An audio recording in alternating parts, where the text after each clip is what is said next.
बहिना गे गे देखिन बहिना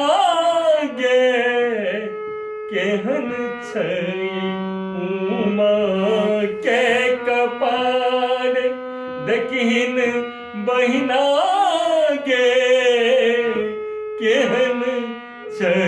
उमा के कपार